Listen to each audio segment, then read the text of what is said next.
I thought about what I was going to do tonight on the podcast. And, I could get into the insanity of this filthy, filthy man in the White House. But we do that all the time, don't we? I'll tell you what, I came across something a couple of days ago. And it was about the pandemic of 1918 through 1920, the flu pandemic that killed tens of millions of people around the planet. It was really a horrible event, and it came right on the heels of the end of World War I and the Russian Revolution. I mention those because the end of World War I, the Europeans referred to it as the lost generation because so many millions of young men all over Europe had been slaughtered. The Russian Revolution left millions dead, and their participation in World War I. And then shortly on the heels of that came the flu pandemic of 1918, which was called the Spanish flu, but it was not. It originated in the United States. Well, we don't know where it originated, actually, but the first cases were at an army base in Kansas in March of 1918. So it's my understanding it was called the Spanish flu because Spain had the most cases and the most death at the very beginning. So that's why it was referred to that. But what I found in reading this article was some incredibly accurate parallels of what happened then and what is happening now. Not so much about the disease itself, although you have to keep in mind that the pandemic flu of 1918 was a coronavirus. Coronavirus, as we've said before, is merely a descriptive term. The one that everybody is dying from and suffering from here in the United States, and the one that had devastated so much of the world before they got a handle on it. We haven't because we are led by an ape who doesn't believe in science. But the disease that is killing Americans and making us sick is the COVID-19, and it's referred to, I think, among epidemiologists as a SARS, S-A-R-S, respiratory virus. It's very similar to the SARS virus that struck a few years back. But the coronavirus that struck the planet in 1918 was the flu pandemic. And the story I have, I think you'll find interesting. If not, well, send me an email and let me know. But Christine Hauser, writing in the New York Times, came up with this. She writes, the masks were called muzzles, germ shields, and dirt traps. They gave people what was called at the time a pig-like snout. Some people snipped holes in their masks so they could smoke cigars and cigarettes. Others fastened them to dogs in mockery. Bandits used them to rob banks. This was more than a century ago, as the 1918 influenza pandemic raged in the United States. Masks of gauze and cheesecloth became the facial front lines in the battle against that virus. But as they have now, the masks also stoked political division. And then, as now, medical authorities urged the wearing of masks to help slow the spread of the disease. And then, as now, some people resisted. In 1918 and 1919, as bars and saloons and restaurants, theaters and schools were closed, masks became the scapegoat, a symbol of government overreach inspiring protests, petitions, and defiant barefaced gatherings. All the while, thousands of Americans were dying in a deadly pandemic. I will pause for a moment. Is this not insane? This was 100 years ago. Granted, there are very few people alive who were present during the first pandemic. I can remember my mother telling me stories about the aftermath. She was 3 years old when it struck, when she was a child, and the immediate aftermath of the reduction in population actually is what she remembered. But anyway, thousands of Americans were dying in a deadly pandemic, and the bullshit was present even then, same as it is now. Are we not crazy? Back to this story. In 1918, that's when the infection spreads. The first infections were identified in March at an Army base in Kansas, where 100 soldiers were infected.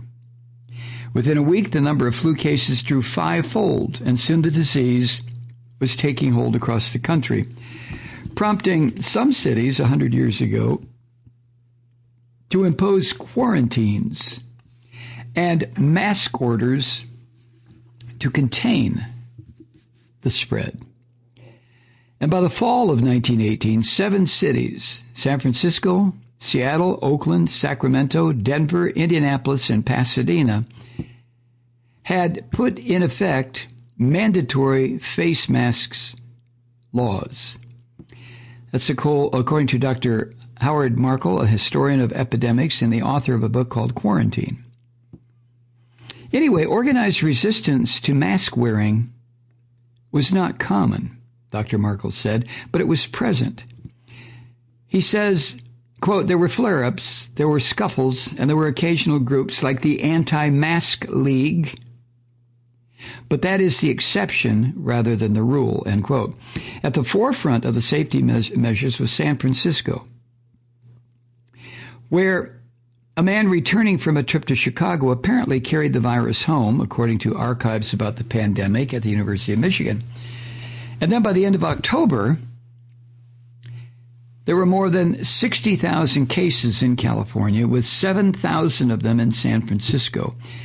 And that city soon became known as the Masked City.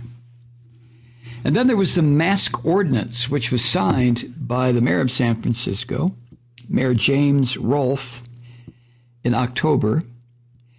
It made San Francisco the first American city to require face coverings, which had to be 4 layers thick. I guess slick too, right? Resistors complained about appearance and comfort and freedom, even after the flu killed an estimated 195,000 Americans in October alone. Did you hear me? 1 month, October 2018. 195,000 Americans died that month. Alma Whitaker, writing in the Los Angeles Times on October 22, 1918, reviewed masks' impact on society and celebrity, saying famous people shunned them because it was, quote, so horrid to go unrecognized. She wrote, the big restaurants are the funniest sights, with all the waiters and diners masked. The latter, the diners, just raising their screen to pop in a mouthful of food, end quote. When Miss Whitaker herself declined to wear one, she was, in her words, forcibly taken to the Red Cross as a slacker. You didn't think that word was that old, did you? Neither did I. And she was ordered to make one and put it on. The San Francisco Chronicle reported that the simplest mask, the type of mask, was a folded gauze affixed with elastic or tape. The police went for gauze masks, which resembled an unflattering, quote, 9 ordinary slabs of ravioli arranged in a square, end quote. God. There was room for creativity. Some of the coverings were, quote, fearsome-looking machines that lent a pig-like aspect to the wearer's face, end quote. And then there was the mask court. The penalty for violators was $5 to $10 or 10 days in the slam. On November 9th, 1918, 1,000 people were arrested, according to the San Francisco Chronicle. City prisons swelled to standing room only. Police shifts and court sessions were added to help manage. Judge Matthew Brady asked offenders at the Hall of Justice, where sessions dragged into the night, quote, "Where is your mask?" End quote. Some gave fake names, said they just wanted to light a cigar or that they hated following the law. Jail terms of 8 hours to 10 days were given out, and those who could not pay $5 fines were jailed for 48 hours. And then, on October 28, 2018, a blacksmith named James Wisser stood on Powell and Market Streets in front of a drugstore, urging a crowd to dispose of their masks, which he described as bunk. Oh, my God. The health inspector led him to the drugstore to buy a mask. At the door, Mr. Wisser, the one screaming bunk, struck the health inspector, Mr. Miller, with a sack of silver dollars and knocked him to the ground. That's according to the San Francisco Chronicle at the time. While being pummeled, Mr. Miller, who was 62, fired 4 times with a revolver. Passers-by, according to the Associated Press, quote, scurried for cover, end quote. Mr. Wisser, the bunk yeller, was injured, as were 2 bystanders. He was charged with disturbing the peace, resisting an officer, and assault. The inspector himself was charged with assault with a deadly weapon. Well, there you go. Meanwhile, in Los Angeles, the question was to mask or not to mask. That was the headline for a report published in the LA Times when city officials met in November of that year to decide whether to require residents to wear what were called germ scarers or flu scarers. Public feedback was invited. Some supported masks so theaters, churches, and schools could operate. Others said masks were, quote, mere dirt and dust traps and do more harm than good, end quote. In an LA Times report that week, Dr. E.W. Fleming said, quote, I have seen some persons wearing their masks for a while, hanging about their necks, and then apply them to their faces, forgetting that they might have picked up germs while dangling about their clothes. The masks might have. An ear, nose, and throat specialist, one Dr. John Kyle, said, quote, I saw a woman in a restaurant today with a mask on. She was in ordinary street clothes, and every now and then she raised her hand to her face and fussed with the mask, end quote. Meanwhile, in Illinois, the right to choose and to reject. Suffragists were fighting for the right to vote, and they made a gesture that rejected covering their mouths at a time when their voices were crucial. At the annual convention of the Illinois Equal Suffrage Association in October 1918, they set 4 chairs apart, closed doors to the public, and limited attendance to 100 delegates. That's according to the Chicago Daily Tribune of that date, that time. But the women, quote, showed their scorn, end quote, for masks. It's unclear why. Allison Lange, an associate professor of history at Wentworth Institute of Technology, said one reason could have been that they wanted to keep a highly visible profile. Dr. Lange said, quote, suffragists wanted to make sure their leaders were familiar political figures, end quote. Back to San Francisco. Their mask ordinance expired after 4 weeks at noon on November 21st, 1918. The city celebrated. Church bells tolled. Woo! A so-called delinquent, determined on blowing his nose, tore his mask off so quickly that, quote, it nearly ruptured his ear, the San Francisco Chronicle reported.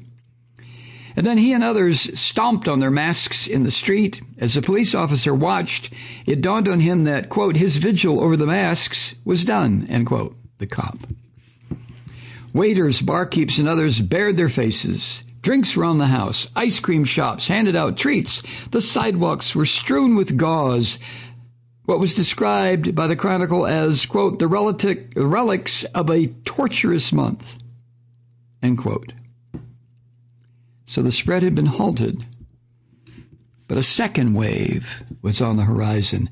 By December of 2018, the San Francisco Board of Supervisors was again proposing a mask requirement.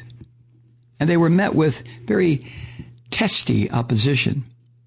Around the end of the year, a bomb was defused outside the office of San Francisco's Chief Health Officer, Dr. William Hassler.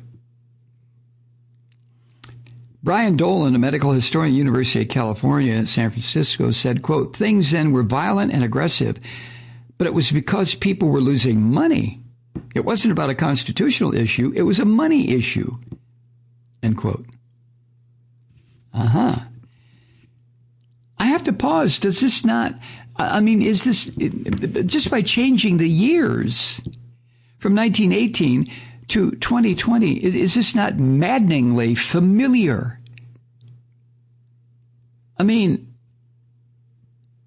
Yeah, it is that. Back to this report. By the end of 1918, the death toll from influenza had reached, in the U.S., at least 244,681, mostly in the last 4 months of the year, according to then government statistics. 1919. In January of that year, Pasadena, California City Commission passed a mask ordinance. The police grudgingly enforced it, cracking down on cigar smokers and passengers in cars. 60 people were arrested on the first day, according to LA Times, on January 22nd, 1919, in an article titled, Pasadena Snorts Under Masks. Oh, Jesus. The chief of police, then, W.S. McIntyre, told the newspaper then, quote, it is the most unpopular law ever placed on the Pasadena records. We are cursed from all sides. End quote. Some people mocked the rule by stretching gauze across car vents or dog snouts. Cigar vendors said they lost customers, though enterprising aficionados cut a hole in the cloth. And they were still arrested. Barbers lost shaving business. Merchants complained. Traffic dropped as more people stayed home. Petitions were circulated at cigar stands. Arrests rose, even of the powerful. Ernest May, the president of Security National Bank of Pasadena, and 5 so-called prominent guests were rounded up at the Maryland Hotel one Sunday. They had masks on, but not covered faces. And then the Anti-Mask League. As the contagion moved into its second year, so did the skepticism. On December 17, 1918, the San Francisco Board of Supervisors reinstituted the mask ordinance after deaths started to climb again, a trend that spilled over into the new year, with 1,800 flu cases and 101 deaths reported there in the first 5 days of January. The board's decision led to the creation of the Anti-Mask League, a sign that resistance to masks was resurfacing as cities tried to reimpose orders to wear them when infections returned. The League, by the way, was led by a woman, E.J. Harrington, a lawyer, social activist, and political opponent of the mayor. About a half dozen other women filled its top ranks. 8 men also joined, some of them representing unions, along with 2 members of the Board of Supervisors who had voted against the masks.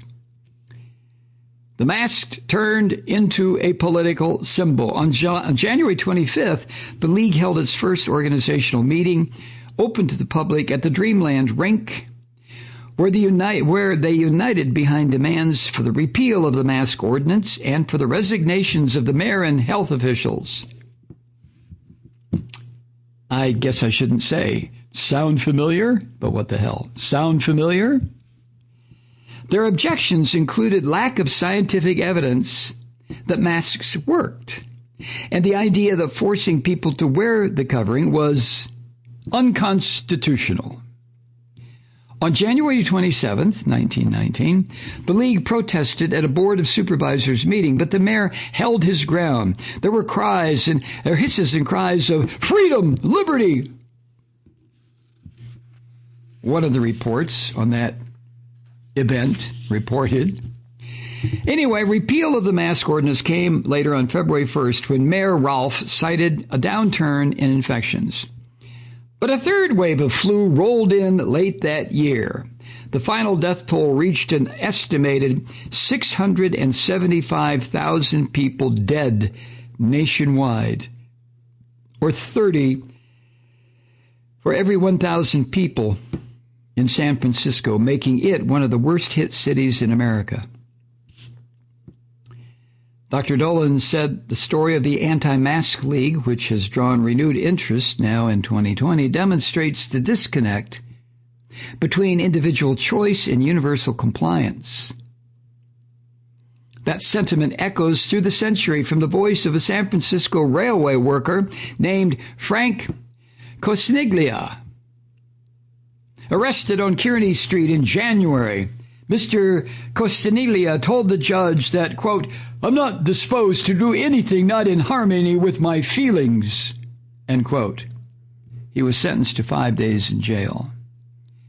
As he left the stand, Mr. Cosniglia said, quote, "That suits me. I won't have to wear a mask there," end quote. I guess it's like another line from a Pink Floyd album. "I know I'm mad. I've always been mad." I mean, how crazy. It's been going on that long, a century of this insanity. We just can't seem to accept the science. Is that it?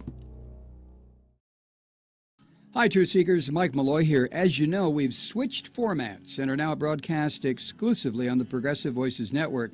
So that means you get fewer program interruptions, no corporate commercials, and lots of profanity. But our format change also means some of our radio listeners no longer hear the program. It's been a while since I mentioned our podcasts, so you may have forgotten that there is a way to listen to this program anytime you need a good dose of screaming. Visit MikeMalloy.com and subscribe to our podcasts. You have your choice. You can listen to The Ranting with the audio podcast, or listen and watch me lose control with a video podcast subscription. As a podcast subscriber, you can download the program to your mobile device and take me with you wherever you go. And if you have a friend who needs a dose of truth-seeking, you can give a gift subscription as well. That's MikeMalloy.com. And never miss a minute of the uncensored fun and frivolity.